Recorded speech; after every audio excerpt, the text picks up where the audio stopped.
Hi, I'm Shidalu. Today, we're tackling something Dalu said like it was obvious.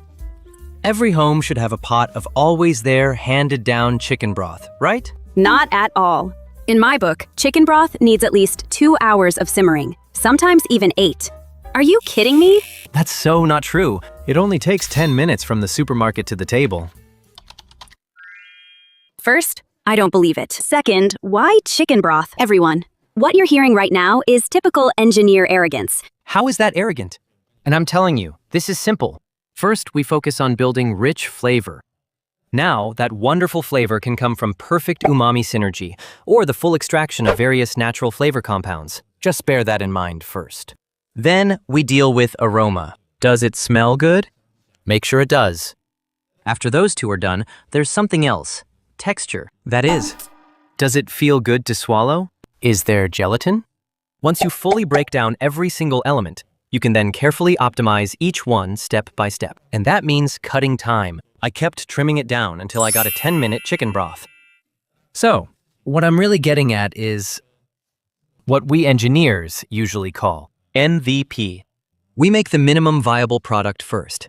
Once you've made that, making the deluxe version is no problem at all. After you asked that, I thought about it, and maybe not. But don't you think it's actually kind of romantic? Okay, let me put it this way. The MSG and water you mentioned isn't a bad idea. It's just a little boring. The glutamate solution only gives you a very simple umami taste. It's pretty flat. But if I really had to use one, I'd rather use chicken powder. It has a more complex flavor. But, seriously, let's get back to the point. This whole chicken broth process. Chicken does contain umami compounds, and the main one is inosine monophosphate, which is often referred to as IMP. It's savory, very savory, and chicken has a lot of it. But it's still not enough. Why isn't it enough? Mainly because when the umami compounds interact with the receptors on our tongue's taste buds, it's like puzzle pieces in place. Something slots in and fits perfectly, like puzzle pieces. Then the signal goes to the brain, and we taste umami. Umami, umami, umami. That's what you feel. But synergy means you also need another umami compound. This other umami compound doesn't alter the taste receptor. It alters the one beside it, locking into another receptor. Once both taste receptors are fully triggered, the rich umami flavor perceived by your brain becomes incredibly intense. It's kind of like taiko drum master, when you hit a combo. Umami, umami, umami. Specifically, it can be about 8 times stronger. So that's why when you look things up or read books, you often see umami synergy mentioned. The best known formula is 1 + 1 = 8, or 1 + 1 is greater than 8. That's basically the idea. So what do you use to create that umami synergy? How do you trigger that NPC to appear? Basically, you need, say, the IMP we just mentioned. Then, you may need glutamate too. Put those two together, and you get umami synergy. So what's rich in glutamate and easy to get? As luck would have it, dried mushrooms. So why do people say chicken and mushroom broth is a classic? Because those two together easily create umami synergy. It's by far the easiest option.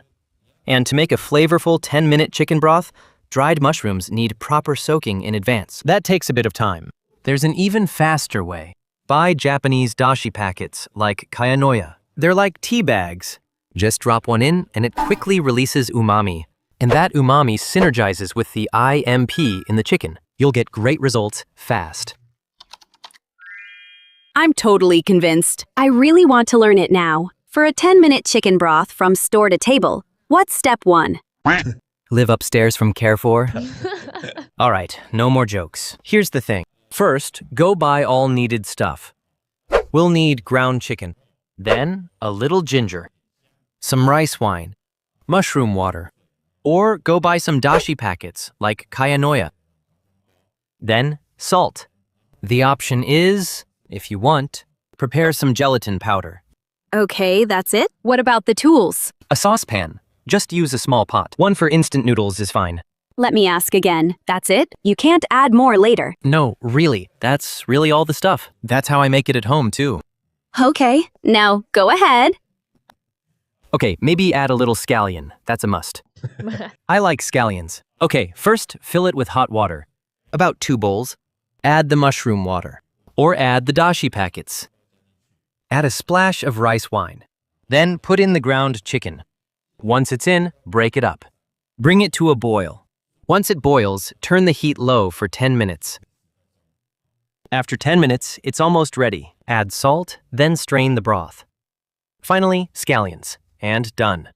So that really is simple. You bet. Here's my question. Since we aim for efficiency, use chicken chunks or bones instead of ground chicken. Here's the thing. Ground chicken is crucial. Remember this. Surface area means speed. Back in chemistry classes, there's a key graph in our textbooks, the x-axis and y-axis. So basically, the larger surface area the two substances touch in a chemical reaction, the faster the reaction naturally happens. More total exposed surface area can greatly speed up the whole reaction. It increases the chance of particle collisions between reactants. So you get far more effective collisions, which means more rapid reactions. Now, the clearest practical example of this is, say, grinding something into fine powder. Once you grind it up, like coffee, you can clearly feel this. Cold brew coffee uses very coarse grounds, right? Right. But for espresso, the grounds are almost like flour. That's a very clear example. One is extracted in 30 seconds, and the other has to sit overnight. So this best explains that surface area determines reaction speed. Chicken breast meat would work perfectly too. Chicken bones would too. But the key is those 10 minutes. After work, I really don't have 2 more hours to wait. Or time to mess with a pressure cooker. So ground chicken is the key part. We've already covered umami synergy. Then there's the whole surface area equals reaction speed thing. But there's actually a third thing we have to mention, which is aroma and texture. Ground chicken does add nice rich aroma. But when it comes to delicate texture, this light chicken broth is a bit harder to pull off well, but it's still totally doable. As I said earlier, one option is to add a little gelatin powder. Because texture comes from released gelatin and also emulsification. Emulsification doesn't happen because in this version of chicken broth, we don't add chicken skin or fat. And in 10 minutes, you can't emulsify it.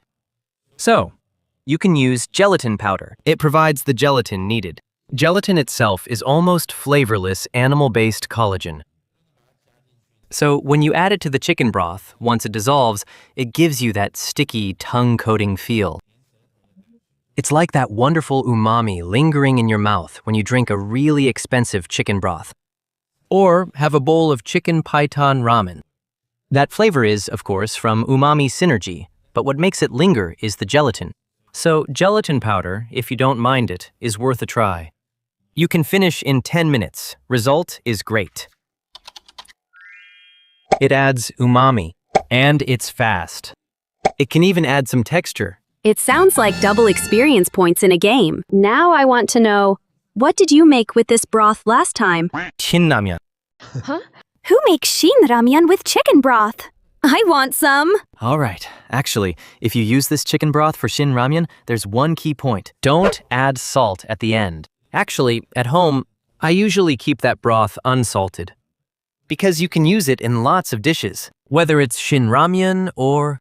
I actually also like using it for plain noodles. That tastes great too. So today, we proved that in the kitchen, it doesn't have to be old school rule of thumb. We can break down every single step and keep optimizing it constantly. Starting with perfect umami synergy, rich aroma, tender texture, and fast reaction speed. When the show starts, spot viewers by Home Essentials. If they say, I always have chicken broth, they must be Dalu's friends. All right. So what do you always keep as handy go-to staples in your daily fridge? Or what gives you a sense of security? Leave a comment and tell me. Let me know what your everyday kitchen is really like. Also, if you made this chicken broth or your family already has a pot of pork rib broth, that counts too. What do you usually use chicken broth to make dishes? I'd love to know. Like this kind of science-based cooking myth-busting? Please subscribe. Is this good to eat? See you next week.